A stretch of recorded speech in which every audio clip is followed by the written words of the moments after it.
Everyone, welcome. This is our last session before the pub quiz. And so we've got an audience with two amazing DevOps experts and software developers at Microsoft. If you don't follow these gentlemen on Twitter and on their blogs and everywhere else, you should, because they do a fantastic job of promoting and explaining better software techniques.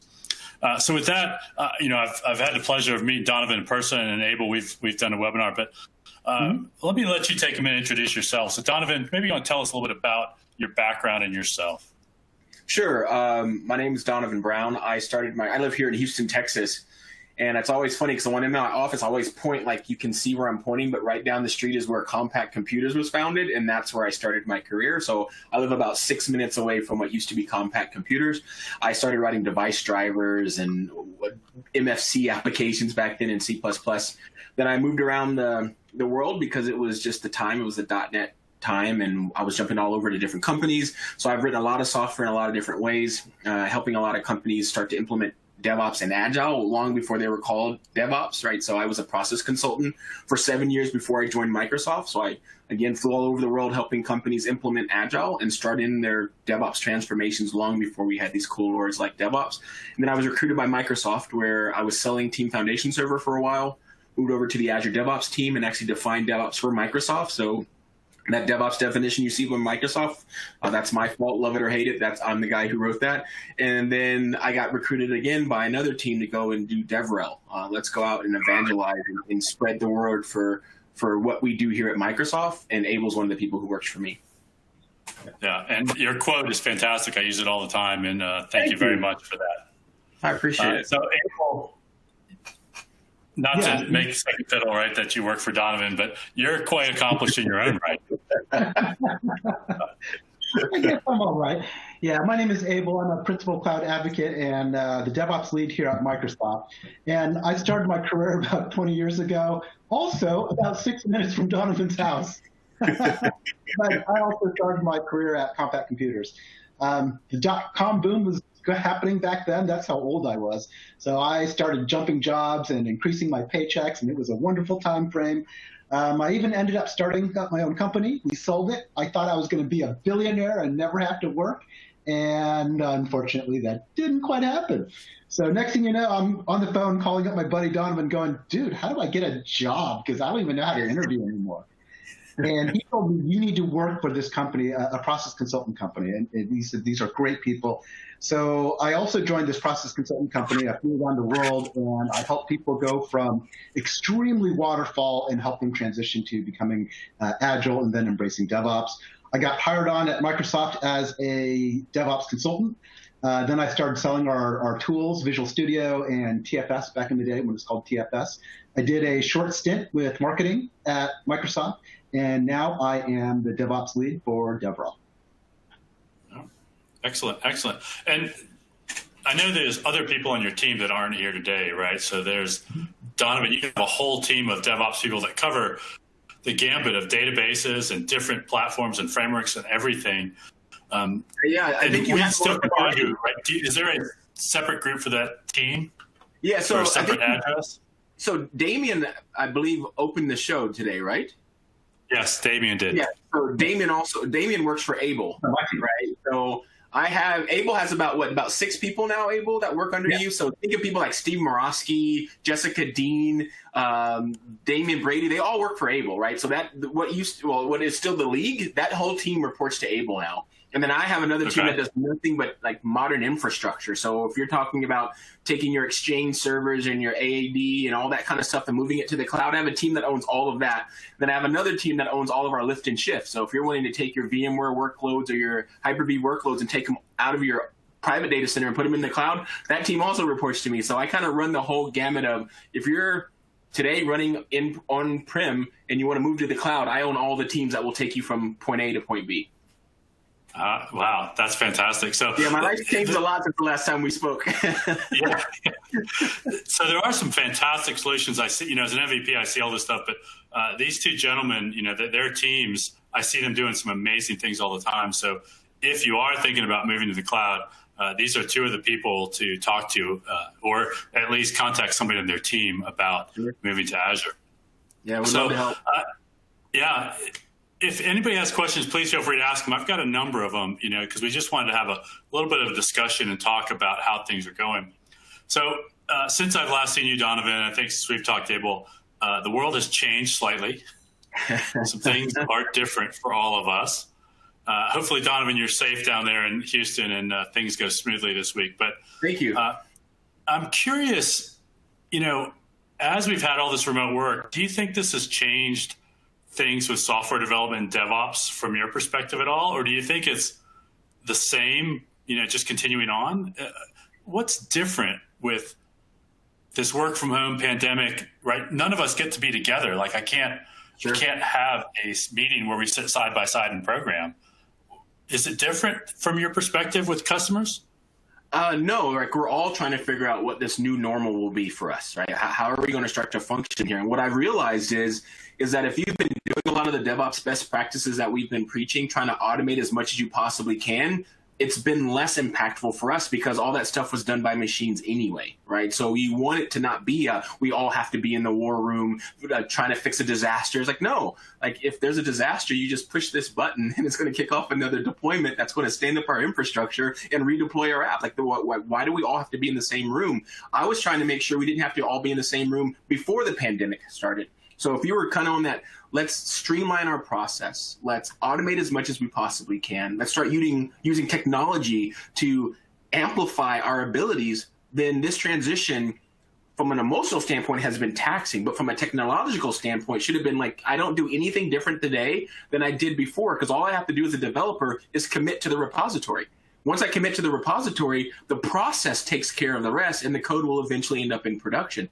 That hasn't changed. And I think the fact that we can't be close to each other, those who are a little further ahead on that process feel it a lot less than those who are used to everyone like bumping elbows and having to be in the same room. It's like, wow, that's gone. And they're having to deal with two different types of things. So I believe it's shining a light on how important it is to get into this DevOps mindset and automate as much as you possibly can so that no matter where you are in the world, your team can be effective. Yeah, and part of the whole DevOps mindset is all about collaboration, right? Super tight-knit collaboration through all of your teams. And even when we were on campus in team rooms and all that, a lot of times you had to cross teams. And so we were already used to using technologies like Microsoft Teams or Zoom or whatever technologies people wanted to use.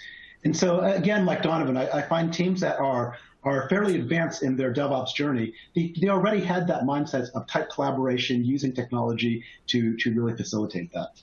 Yeah, and Abel, you bring up a really good point because of the 50 feature teams inside of the Azure DevOps team, they're not all in Redmond. Right. There's some of them in India. There's some of them in Raleigh, North Carolina. There's some of them in Redmond. There's some of them in San Francisco. Those teams still had to collaborate. Those teams still had to work together because every 3 weeks, those 50 teams shipped this product as a unit. So we were kind of already working in this disconnected way, this remote mode of operation. And now it's just everyone happens to be remote. You're not even close to your peers anymore. Now it's like on steroids. Yeah, pretty much. Yeah. It is. So if you're advanced, I think it has been less of a challenge because we certainly have customers in the database space that are like that. And so they really haven't missed a beat with deploying changes. But what about kind of introducing DevOps? If we're trying to do it, do you think something's different now when we are remote?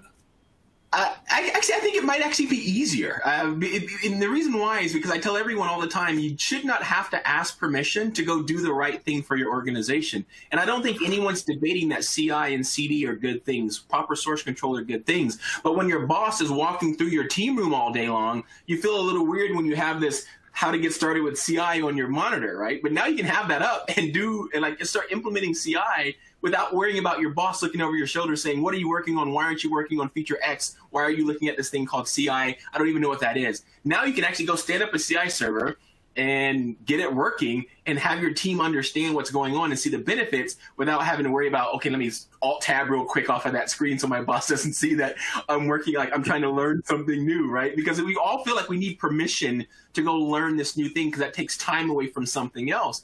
But when I tell everybody is, I always use a ridiculous example. Like you going to your boss and saying, can I implement CI is the same as me going to my boss and saying, should I use a while statement or should I use a for statement? Like, Donovan, it's your job to know which one of those to use. So go do your job. And I push it to the level of you producing value and delivering it as fast as you can. That is your job as an engineering team. And if you know that you need continuous integration to be able to do your job more efficiently, don't go to try to convince your executives that you need continuous integration. Don't try to convince them that you need unit testing. Just go start doing the thing that you know you need to do your job more effectively. And I think now that we're at home and we're not under the microscope as much, I think it gives people that freedom to feel like I can go and experiment for a few minutes or take a little bit more a longer lunch. And what I'm doing in that longer lunch is learning about this thing called continuous integration. What tools are out there that I can use? How can I get implemented on my team and go ahead and start to introduce that? So I think it actually could be easier now that you're not under that microscope of being in the office. Yeah, that's a good point. I hadn't thought about that. So certainly some things are better and we want people to do the right thing, but what about not knowing the right thing? And the example I usually bring up is with security, right? Because rights and permissions are now much different because we are separated and we're remote. But how do we talk to the boss or talk to somebody about allowing us to move forward, knowing that we're going to make some mistakes or we're going to have some issues? How do we get people to accept some breakage while we go? I've been talking a lot. Abel, I'll let you go unless you want me to take that one. Security is one of those things, excuse me, I kind of view it the same way I view quality, right? When we first started on this DevOps journey, we didn't even know how to keep quality up in a pipeline, right? If we're pushing code out every 2 weeks, every week, maybe even multiple times a day, how do you maintain quality, right? We used to do it with end-to-end functional testing. That could take weeks, could take months. For something as big as Windows, it may even take over a year. It's right. taken a long time, right? So now we had to shift left, right? We had to build quality into our application. A lot of the stuff with security is the same way as well. You know, the way that we used to do it, we would write our code, we're done. We throw it over the fence and the security teams would start doing security audits. Who has time to do that? It takes months to do a full security audit of like a good-sized project. So you have to build your security in while you are writing your code. Right? So while you're writing your code, as you're doing your pull requests, build should be kicking off. Automatic scanners should be going on. You know, maybe you have a CI pipeline that deploys into a staging environment. And when it deploys into a staging environment, you can have buzzers. You can have auto hackers that try to do SQL injections. You can have all these automated tools in place to help build your security into your application as you're writing it. And really, while you're doing your pull request, these security auditors, they could be looking at the pull request and looking for security holes. And they don't have to review thousands and thousands of lines of code. Now they have maybe like 10 lines of code, 15 lines of code to review now, right? So it's a different mindset that needs to happen. And I like the fact that we also talk about security as everyone's responsibility. Yes, yes. It's not the security auditor's job to put security in your product, just like it's not the quality assurance person's job to put quality into the product. They're verifying that it's secure. They're verifying that the quality is there. It's the engineer that actually wrote the method. That's the person who either makes it secure or not. That's the person who makes it high quality or not. And by shifting left or putting that responsibility squarely on the shoulders where it belongs, which is the person who is writing the code, so that they can make sure that it is secure and that it is reliable and that it's of high quality. But your question was a little bit like, how do we go and convince people that security should be important, right? So to that, to me, like, if you work in a place where you have to convince someone security is important, like, you're working in the wrong freaking place. Like no one should. Like, you don't want to be the next Equifax. You don't want to be the next person that gets taken down for security. Security is of the utmost importance because security, to me, also is in line with privacy. If your system's not secure, you're going to be violating my privacy, because when the bad actor gets in there and sees that information, it becomes a nightmare for all of us, right? So for me, security is something that I hope you're not having to convince people is important.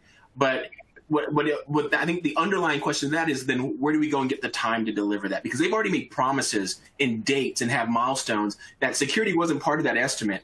And what I tell them is the hard truth is that date either has to move or the number of features we're going to deliver have to be reduced if that date is so important, because security and quality, they're not optional, right? These aren't things we get to do later, because if we have that type of breach, it's not just the fixing of the code, it's the fixing of your reputation. Like, Equifax will probably be the example that we use till I'm no longer writing software. They were never going to get that stain off of them for being the people who leaked all that information, right? And there's so many other examples that you don't want to be one of those examples that we're using in our presentations, in our videos, of why security is important. So hopefully you're not having to to convince people of that. But if you have a milestone or a date, one of the two things always has to happen. The date has to move, or the number of features we deliver by that date have to be reduced. So I agree with you. I guess it's less that it's important or we have to do it, but as we move faster, as we allow individual engineers to do things, they'll make mistakes, right? Sure. We know that they will make mistakes. Sure. And so we won't have perfect test coverage or automated examination of code, right? So we will have some breakage. Hopefully it's small breakage. Sure. But how do we kind of socialize that mindset? Because people always seem to think that if I go to this DevOps thing, I could have an Equifax breach, right? Not that, or they think that you're going to break the application and then the customer's going to get mad and, we're going to have to resolve some financial penalty. We know that stuff happens, right? We see Microsoft release bugs. Yeah, there's a couple techniques, one of which Abel already talked about, right? Automating as much of that testing and scanning as we can as part of your pull request. And when we do a pull request at Microsoft, there's a build that kicks off. And when that build kicks off, a lot of automation happens. Not to mention, once it passes that automated build, a human being can now be assigned to go and review the code. And one of those people reviewing the code needs to be a security person. Now, that still does not prevent what you just described. We are going to have issues where things escape into production. And what you want to be able to do is to mitigate that as fast as you possibly can. Feature flags is one answer, right? As soon as you identify something's wrong, you want to be able to flip a switch and turn that off and lock that down without having to roll back your entire system. So feature flags are highly powerful for mitigating disasters, right? Being able to say, I'm going to pull out this change and hopefully everything goes great, but it's behind a feature flag. I can turn it on, and if something bad happens, I can turn it off instantly and mitigate the damage. You can also roll out feature flags regionally, so where we're going to send it out a few, like smaller, controlling the blast radius. Not everyone who uses our services is going to see this at time zero. We might open it up to a few people and actually have different perspectives, different people, actually hire hackers, which a lot of companies do, to go see, can you do something bad here? And if not, then we're going to open it up to bigger and bigger groups. If we miss something, we'll be able to turn it back off, go make another change, and then push it back through our pipeline as well. So those are the kind of ways that you're going to be able to say, yes, it's going to be a little bit more risky. I believe the benefits for our return on investments are there. And here's our break in an emergency, right? It's not as if we're just going to sit out there vulnerable for days or weeks as we repair this. I'll be able to turn this off for you in an instant as soon as we smell something funny. I think we'll give people confidence in, okay, I understand why you're moving faster. And I see that you've already thought about what our mitigation plan is going to be should something negative happen. Yeah, and I think it's an important point, too, that yes, potentially quality issues could slip through and security issues could slip through. But when we were doing full end-to-end functional testing with, like 3 months of security auditing, guess what? Security bugs flew through. And I would say it's even easier for those types of bugs and security holes to fly through because, yeah, you have 100,000 lines of code to review now. You're just not going to be able to do it. You now built up a mountain of bugs. You have 20,000 bugs. All right, burn them down. We're going to burn it down until it's good enough, right? But in today's world, where from iteration to iteration, we're going to burn down all of our bugs, or as much as we possibly can, so close to zero, where every single check-in is now reviewed by an auditor. Yeah, the chances, if you do it correctly, the chances of bugs slipping through or security holes slipping through, I would say it's even less than before. And I love the fact that you pointed out.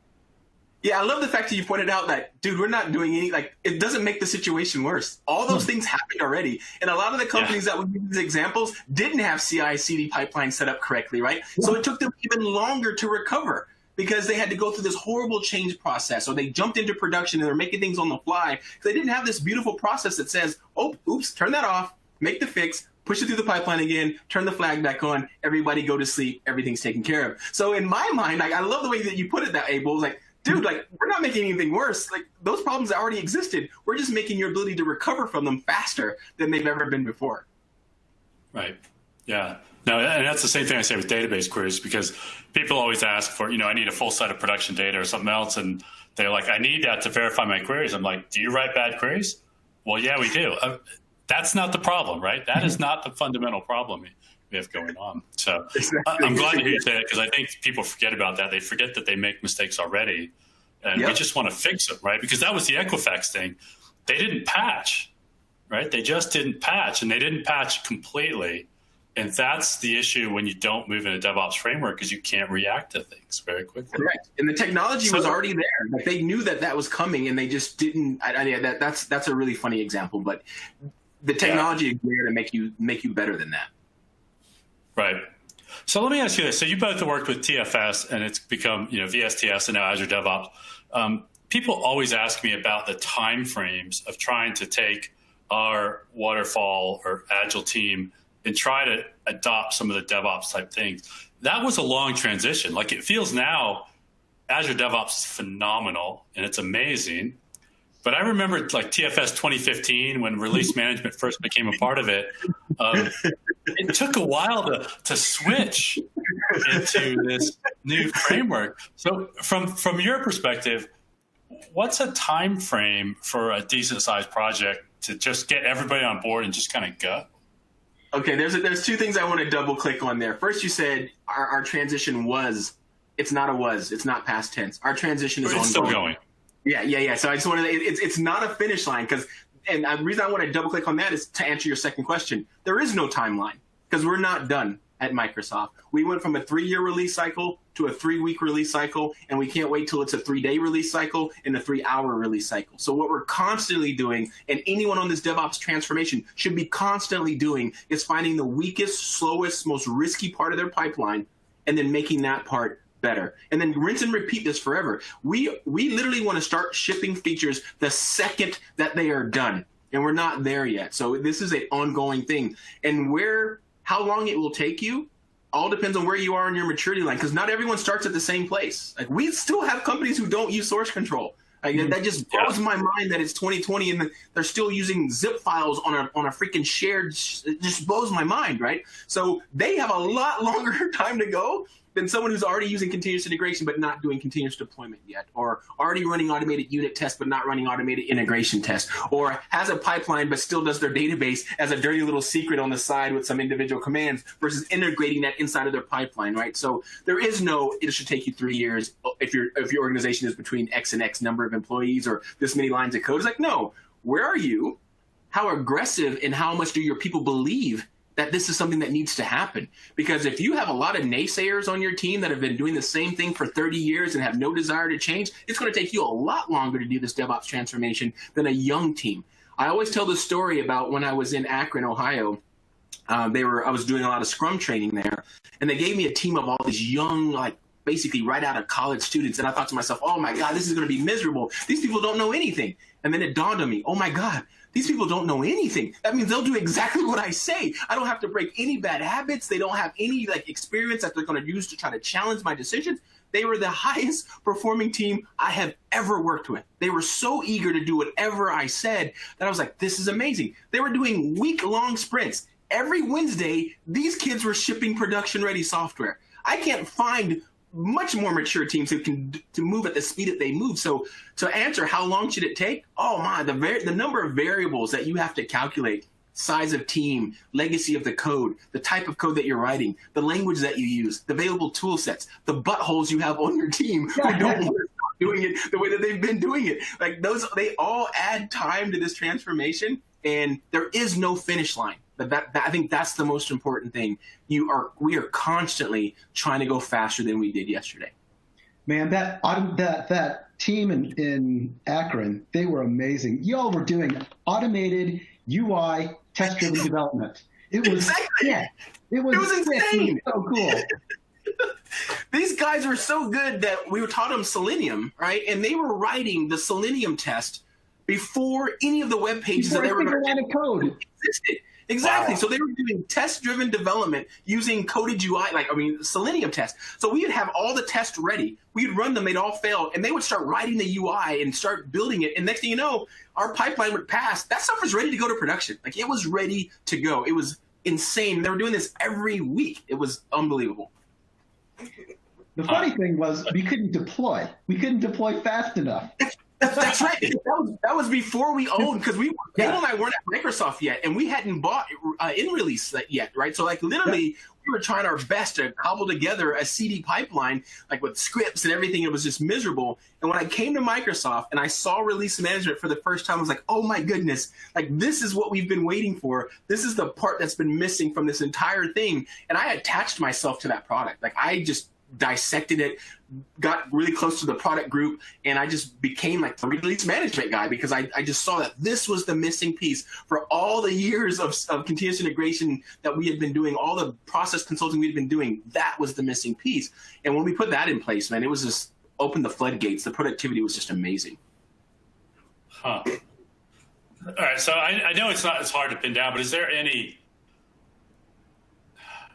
I mean, people always ask for some guideline on how long this will take to put a build pipeline in or to get something. Is there any kind of guideline you give to customers or some expectation? This is what I tell them to do. I tell people who do not have continuous integration, and there's lots of them out there that raise their hand every time, take 15 minutes of your lunch every day. Just so instead of having an hour lunch, just take a 45-minute lunch, take 15 minutes and go look up continuous integration and set it up. We're all giving away our tools for free.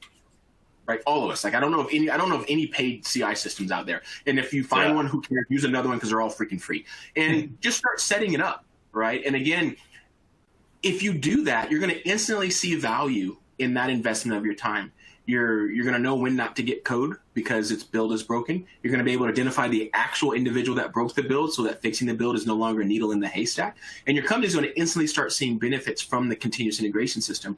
But if you were to go off and say, okay, I'm going to need 3 months to go off and figure out how to do continuous integration, every manager on earth is going to say no.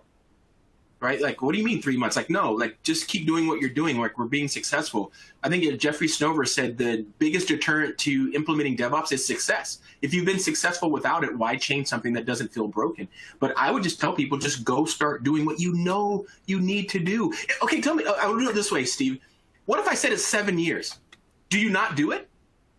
Right? You still need to do it, even if the answer is 7 years. If the answer is 3 years or 4 hours, it doesn't matter how long it takes to do this, because your competition, they're all ahead of you already. They're all already doing this. So even if it's 7 years, you're already a year behind because they started last year, right? So to me, I understand what you're looking for, but to me, I just like, the answer to that question to me is like, it doesn't matter what the length of the time is, because you need to be making this investment, or you're going to be the next Blockbuster. You're going to be the next taxi company. You're going to be the next bookstore. You're going to be the next person who said, oh, that's too long. All right, we're not going to do that. And then Netflix eats Blockbuster's lunch, or we all use Uber instead of taxis now. So it's an interesting question, because I get it a lot, Steve. So I'm not saying that it's not a good question, but the answer is irrelevant, right? The answer is irrelevant. You need to get started yesterday. That's when you should have started on this transformation, regardless of how long it's going to take, because it's going to take forever. There is no end, right? So it doesn't matter. Yeah. I mean, I think I would agree with you. And I may steal some of that to talk to customers, because I say the same thing. Like you want to adopt this because there's just so many benefits, right? And the biggest one is we work on your schedule, right? We want to get to your schedule, whatever your schedule is, and make it work. Rather than we have to have a meeting, right? Yeah, I use fear a lot. Like I use fear a lot when I'm talking to our customers, because I remember once I won't try to make it as anonymous as I can, but I was at an airline and I was talking to their team. They're all excited. Donovan Brown, the DevOps guy's here, and I'm just dropping knowledge on them, and I could see them just beaming. I'm like, this is awesome that I'm talking to you, but just so that you know, I work for Microsoft, which means all of your competition, I mean every single one of your competitors, is also our customers. And you're the last airline I'm talking to. And then all of a sudden, they just went white as a ghost. I'm like, yeah, I've said all this stuff to every other airline on the planet already. So I understand that you're excited, and you need to stay excited, but don't think you're ahead of the curve. You're literally the last one I'm talking to. So I use fear all the time. The reason you need to do this is because everyone else that you compete with is already doing this. And if that's not enough reason for you to do this, then start packing up your boxes, right? Because you're going to be in a history book in a second, because DevOps is not a nice to have. It's not this would be cool. It's mandatory now. If you do not out innovate and move at least as fast as your competition, if not faster, you're irrelevant, right? And it's scary how impactful and powerful it is, but people just need to understand that already. Look at our phones. Like, our phones are one of the things that I think drives it. For every app on your phone, there's at least 30 more in the App Store for free that want to do the exact same thing. We have become a culture of consumers that I expect it to be here. I expect it to be here in 60 seconds. And if you crash my phone even once, I'm going to give you a 1-star rating. Go install your competitor, and you will never see me again. So you got to be able to move fast. You got to be secure, and you got to have high quality. And the only way that I know to do that right now is implementing DevOps so that you can move at that speed, keep your customers happy, and not trip up with security breaches and quality assurance issues that are going to torture your reputation. Yeah, and this is everything that Donovan just said. This isn't DevOps theory anymore, right? We've been DevOpsing long enough now. We have empirical proof that shows beyond a shadow of a doubt. Teams that adopt DevOps best practices absolutely out-innovate teams that don't. And I think I just saw a McKinsey report that said teams that adopt DevOps best practices, not only do they out-innovate, that translates into a 4x increase in revenue, which is mind-blowing. Yeah, that is. So that's easy from the management side. Let me ask you something slightly from the customer side. Do you see customer demands changing? Like Donovan, you mentioned this mobile phone thing, and I've talked about that before because I think it's a great example. But in other places, especially with this pandemic, do you think customer demands are becoming different? Are they becoming harder on customers or companies rather? If you think about your Azure DevOps customers, right? Like, so me and all of the people that likely tuned in, are we becoming more demanding? Are we changing the way that you think about software? I know that you can innovate and run experiments and do feature flags, right? A/B testing. But do you think we have changed much, or are you just taking advantage of what's been there for a long time? I think one of the demands that's bigger and I think is more center is the ability to scale. Because a lot of services are getting brought to their knees because all of a sudden all the students need to go to school and they're all going to do it online now. And then they all log in and then the whole system crashes, right? So it's like that's what I think a lot of us have realized in the industry is we have to start thinking of ways that we can scale. And because that's the demand that you're getting, right? Are the customers becoming more demanding? No, but the usage of our services are becoming more demanding because there's more of them using it at the exact same time. And we have to make sure that we have the infrastructure there to scale. I don't know that I've gotten a lot of weird requests. So many people are still trying to wrap their head around this new normal. It's just they need the software to work. And they need it to work for everyone in their company who is no longer coming into the office. And that's like Teams. I mean, did you see that the Teams growth at the beginning was just like it was astronomical? Yeah, phenomenal.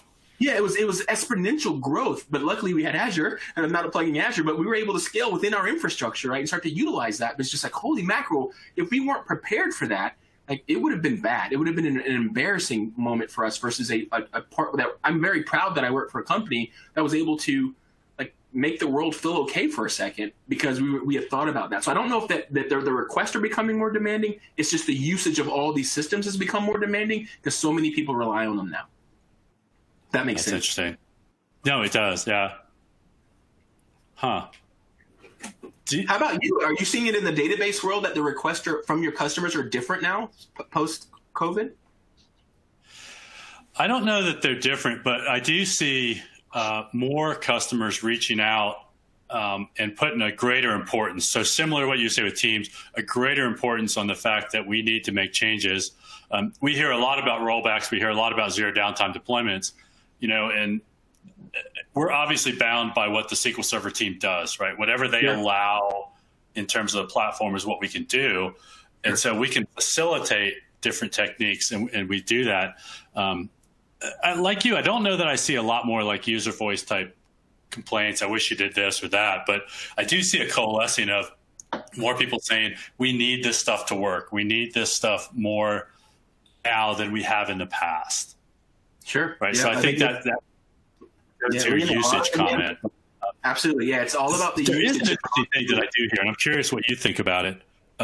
We have customers say we're moving too fast. Right. And honestly, I feel this about Azure DevOps, right? Because you move my cheese every 3 months, and I'm like, where did this thing go that I'm demoing? Right. And we release every week some of our products, some every 2 weeks.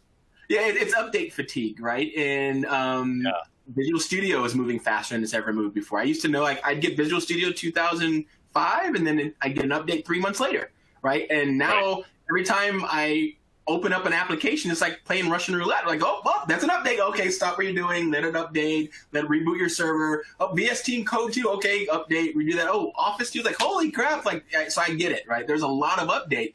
But what we're trying to do, and what I've noticed that a lot of our products are starting to adopt, is they're doing all that stuff in the background for you. So it's not a direct a front to what you're trying to do. Visual Studio Code's kind of clever because I notice that I'll be using it, and then when I shut it down, it says, okay, now I'm going to update. Since you're done using me, I'm going to go ahead and update so that next time I load it, it's already updated. I'm not being nagged that, oh, there's an update for you, right? So I think, so what I've noticed is that we're moving faster has shined a light on how painful it is to update to new versions of software, especially the bigger the platform is.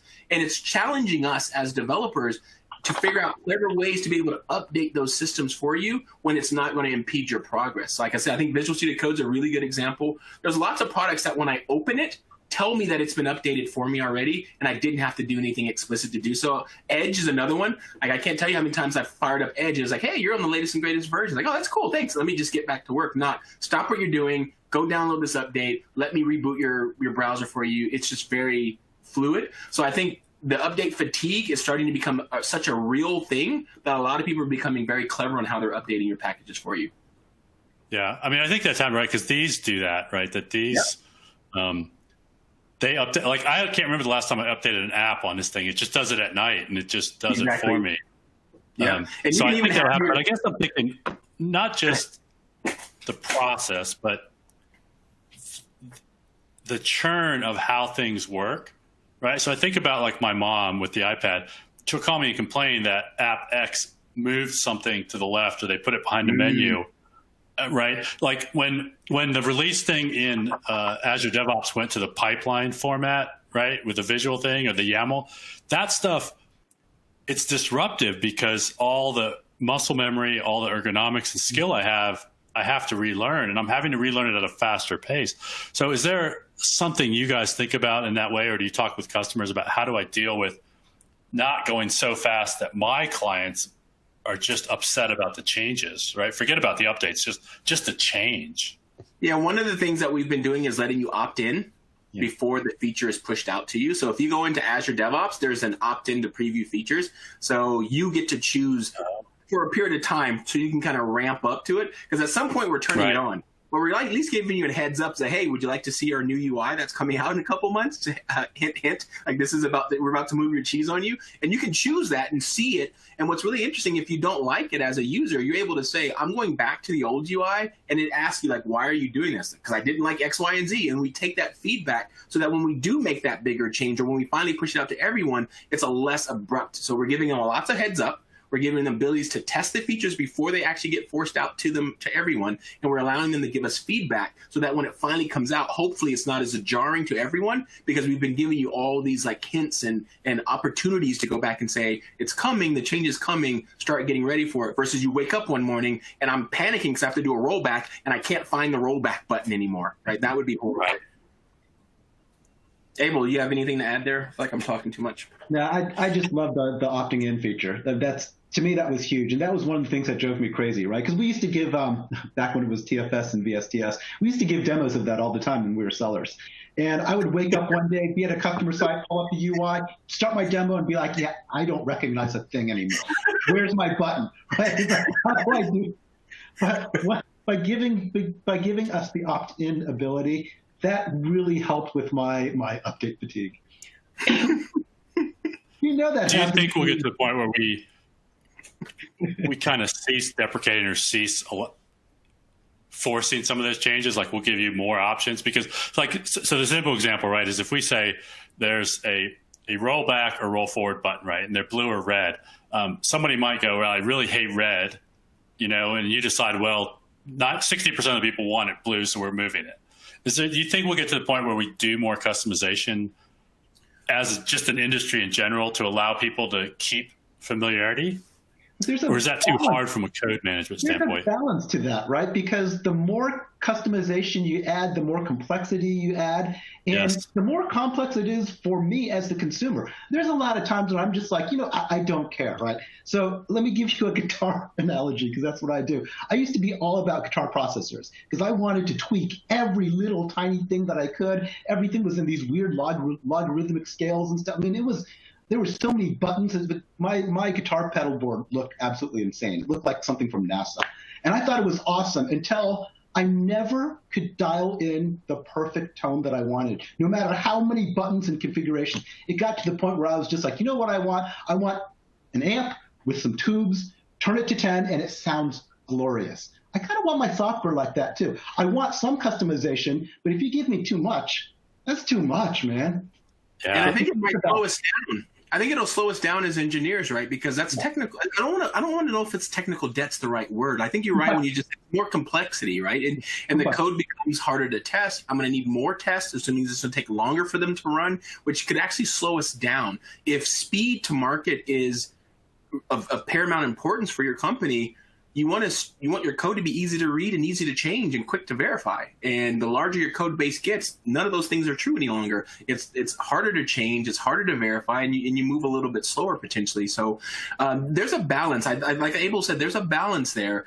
And people will get over it, right? I mean, I think there is one thing that I prefer it to be one color versus the other versus this doesn't change, I stop using your software, right? Right. So yeah, and that's what I think we have to judge is this a deal breaker for people, or is it something that they eventually will get used to? Because trust me, I've complained about every change to everything that's ever happened, and now I'm used to all of it. Like when we went to Git, I literally you can find videos of me saying that Git is the worst thing ever on earth and we should never, ever use it. And then now it's the only source control system that I use. So is it that? And should I really have customized the world so that Donovan can still use TFVC as if it was Gitish? No, you should make me go ahead and decide this is the right way to do what it is that we want to do. So there's a balance there, as Abel said, on how much of that you want to put onto your engineers, because that's where you're putting that. That customization is squarely on the shoulders of the engineers who have to maintain this monstrous code base. Versus the end goal you're trying to achieve.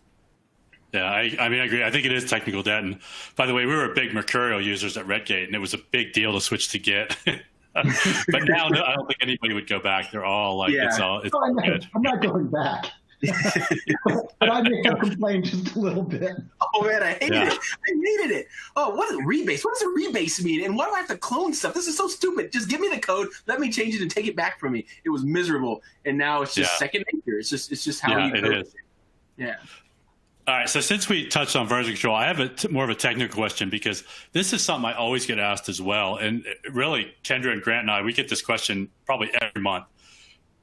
What branching strategy do you recommend for customers? Abel? Right. So we get something always in the database world, but I'm always curious what other people that have built software would do when I have a team, a non-trivial size team, so say 10 or more. Yep, right? Yep. How do I do this? How big your team is. I hate, with a capital H, long living branches. Right? And I'll tell you what, and we used to have so many long living branches. We'd have a dev branch, a QA branch, a UAT branch, an almost due production branch, a production branch. And every single time you had to merge from one branch, long living branch to the next, what happens? A freaking merge bomb goes off. And when that happens, it's not easy or cheap or fast. That's why I don't have this. That problem. Merge. Which is why I like doing trunk-based development. I like doing trunk-based development with feature flagging. Okay. Interesting. Yeah, short-lived branches are the way to go, man. And it just speeds up everything. Like you said, those merge bombs are painful. Sometimes it's cheaper just to rewrite it again, right, than it is to try to figure out all the merge conflicts that you have if you've had it for too long. And not to mention, when you have these dev branches, QA branches, sometimes people cheat and jump into the QA branch or jump into the staging branch to make a change that they then don't reverse integrate back into the dev branch, right? So you all of a sudden you have merge conflicts way downstream that you should not be having, or it doesn't work the same in production as it did in QA because there was a change in the QA branch that you didn't know about. Exactly, that someone merged in there. So having a single trunk-based development with short-lived feature branches mitigates all that. And people are like, well, Donovan, I have features that aren't done yet. How am I supposed to merge them back in? We go back to feature flag. flags, what I said earlier, right? Feature flags are not just for disaster recovery. They pay dividends over and over and over again. And one of the things is that I can take that branch, I can merge it back into master as soon as I do anything, even if the code doesn't run, but it compiles, I can merge that back into master safely because the flag will be off. Nothing will happen in production. You can actually ship that code to production and nothing bad will happen. And that's why I can keep my branch and my trunk branch and my main branch in sync all the time, is because I'm using feature flags to protect this undone or unfinished piece of code. Yeah, feature flags is super cool, right? Because you're now separating your deployment of your code from the releasing of your feature. And that's super, super flexible. But before I stop this whole feature flag love fest, because I freaking love feature flags, I just want to point out that there is definitely a cost associated with feature flags. Feature flags are, you can put feature flags into anything because a feature flag is nothing more than an if statement. It is literally a freaking if statement. But the problem is the more feature flags you have, the more ifs you have, which means the more complex your code has, which means managing all that starts becoming, well, your code starts becoming more and more complex, right? There's a price that you need to pay when you use feature flags. But personally, I feel like the price is the benefit far outweighs the price that you have to pay. No argument, for sure. But it is technical debt. Can you clean up feature flags over Absolutely. time? Absolutely. Do you clean them up is the question, Abel, but the answer is absolutely. You have to clean them up, right? Because the scariest thing with feature flags is if you don't clean it up, it turns into a colossal mess and you have all these if statements everywhere. So there are tools that do help with that. There's also naming schemes, scheme that you can do that will help figure out, okay, is this a long-living feature flag? Is this a temporary flag? And as soon as your feature is fully into production, get rid of that flag or you're going to pay. And it's going to suck. Yeah, we put the flags in first, and then once the feature's rolled out and stable, we'll take the flag out. But any changes to that, we will be behind a feature flag again. Right? Any new features are always behind flags beforehand, and it's really important. So one of the questions I just saw pop up was like, how do you get started with feature flags? There are lots of implementation. There's free ones you can actually go out. I think it's called Feature Toggles is one of them. There's open source feature flagging techniques. Launch Darkly is a great one too. Launch Darkly is another one. I was about to say that one too. I'm a big fan of Launch Darkly. We actually use Launch Darkly on our league's website. You can also now use app configuration if you're running inside of Azure. Actually, you don't even have to be running inside of Azure. App configuration has feature flaggings now in Azure as well. So there's lots of ways that you can use feature flags. What I would not recommend you do is roll your own. Right? Do not write your own feature flagging framework. Go use a feature, because we did that too. We did that too. Yeah. It was painful, and it's just, that's not your core business, right? I know it'll be fun, it'll be geeky to go for it, right? But that's not what you're selling. You're not selling that to your customer. Focus on writing code for your core business. Use libraries and products for the stuff that support you but are not your core business. And feature flags are one of the things I bet you the Azure DevOps team, which they did not write themselves, but we were so ahead of the curve. They weren't even called feature flags when we were doing that, right? So we had to roll our own when we did it. There were no tools back then. Right. But yeah, so I'm one of those idiots that always wants to write my own stuff because I think I'm like God's gift to programming, but I'm really not. So I tried writing feature flags, and I was like, oh, this is going to be easy. I'm going to have a database hold. This is going to be awesome, right? And for like 99% of the cases, it was awesome. It was super easy. Man, those edge cases kicked my butt. It's more complex than you can imagine. Especially when you want to be able to turn them on for some people and not others, or for some regions and not other regions, and roll them out slowly. Like on or off, like anyone can write, like put a Boolean value in a column inside of a database and then go read that externally. That's cake. But when you start to figure out, I want 20% of the people to see this and 80% not to, or I only want people in North America to see this, or I only want Donovan and Abel to see this and no one else, that starts to get crazy complicated. And I don't know of any feature flagging systems that don't allow you to do that already. Like it's just part of the way that they do that stuff. So Launch Darkly, feature toggles, just search on GitHub for feature flags. You'll find tons of them. App configuration inside of Azure. So those are some of the ways you can get started with feature flags. Yeah. So the other thing, though, is feature flags are harder in the database world, right? So if I'm doing an entity framework in Hibernate and I'm binding to a column, right, to a table, feature flagging that is complex. Now, Oracle has version schemas. So I would appreciate if you would bug the SQL Server team to have version schemas.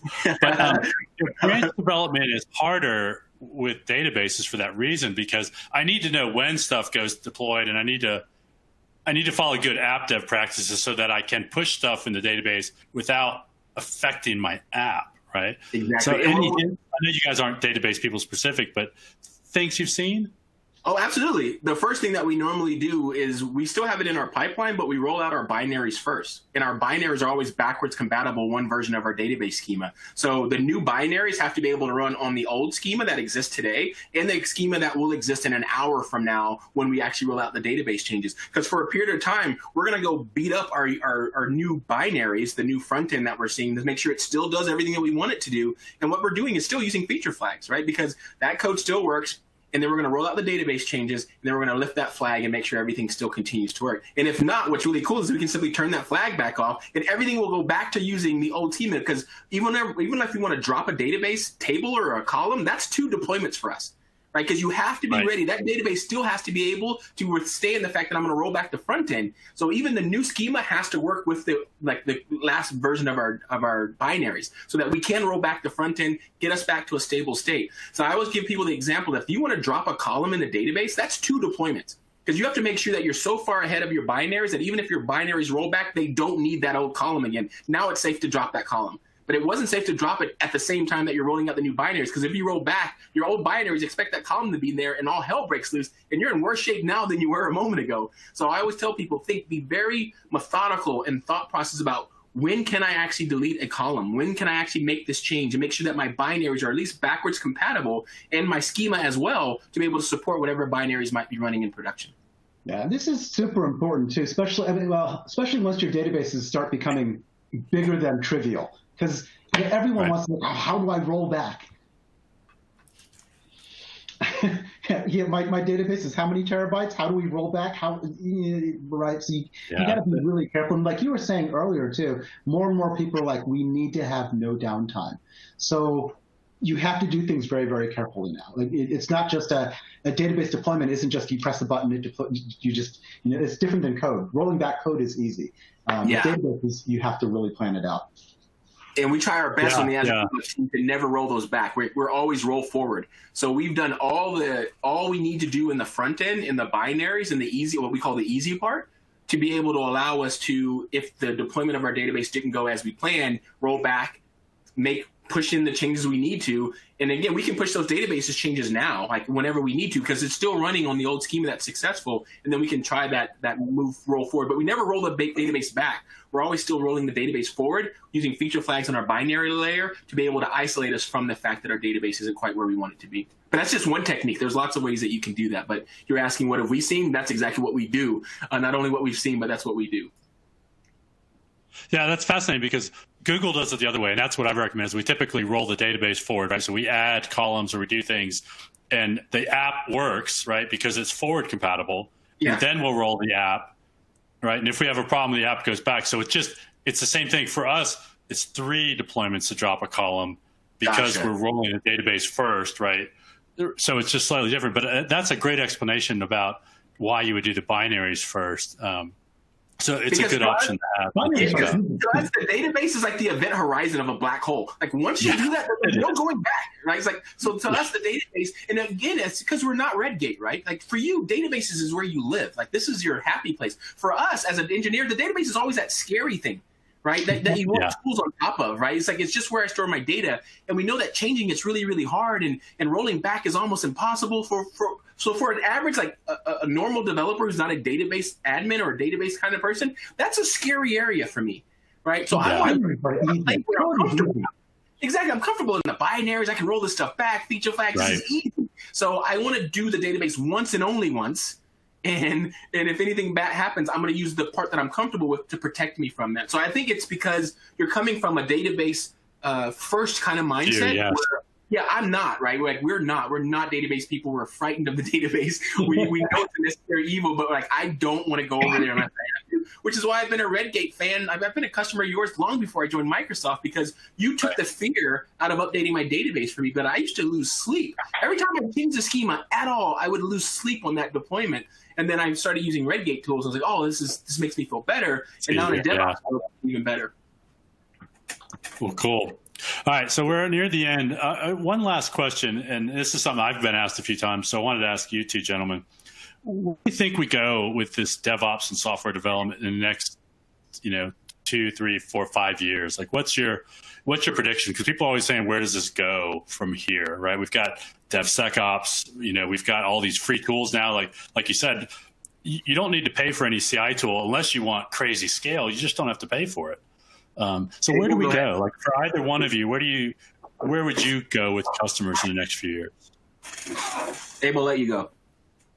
First thing I always think is AI ML, right? That's going to be huge. And we are doing DevOps with ML. I think the tooling and the techniques can be improved dramatically in that area as well. That's something huge that I see. Another thing that I see, I really hope that I'm going to stop having conversations about CI/CD. I mean, come on. It should just be like, well, it's just there. It just works. Like, I very rarely now have to have conversations with people, you need to use the source control. Although sometimes I do, but I kind of want it to be like that, where people are just like, yeah, my pipelines, they're so simple. It's just part of what I do. So that's my hope. Yeah, that's my hope too, and it's been my hope for a while. And they say, Donovan, where do you see it? I'm like, I see it where today, I remember when continuous integration was hard. Yeah. I remember when continuous integration was only delegated to the smartest guy on your team, and that person would go off and build the server and write the make files and no one touched the CI server because it was so freaking complicated.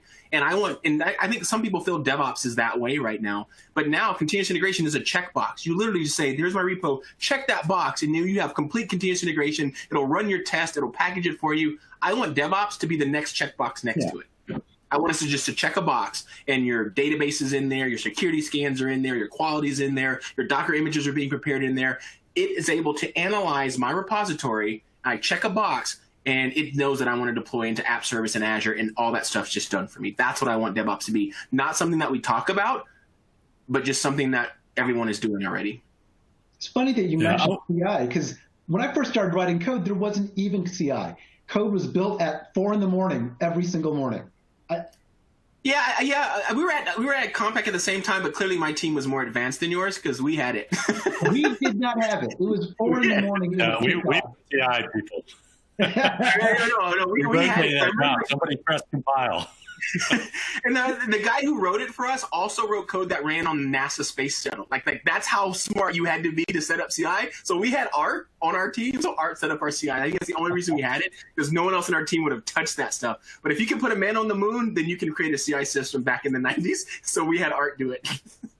So it is our hope that you don't have to be able to put a man on the moon to have a CI/CD pipeline. Exactly. That's our hope, man.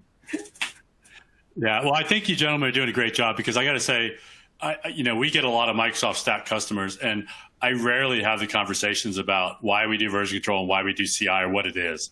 Like now it's how do we do it well? That's my thing. And I think that's because the customers I run into you've probably already talked to them and said, this is why you need to change. From the database side, they already know all that stuff. Awesome. Yeah. Very cool. Steve, man, it's always a blast, man. It's always a blast to hang out with you. We need to do this more often, because I don't think I've seen you in like 2 or 3 years. I think it was last time I was in London. I think the MVP Summit. No, I wasn't there. We were in London, and I remember being in front of I was on a panel with a whole bunch of other people, and you were in there with me. I think we were in London, something like that. Oh, yeah. LA, maybe 2 years ago or so. Somewhere. We were somewhere together, but we'll have to do it again. It's been too long. Clearly, it's been too long. Yeah. So we'll have to bring Abel along too, and absolutely, we'll have to get somewhere when we can travel again. So awesome, man! All right, thanks for having us. Well, I think we're out, gentlemen. Thank you very much. Donovan, stay safe down there, man. Please hunker down. Hope everything goes well. Abel, always a pleasure. Thank you very much.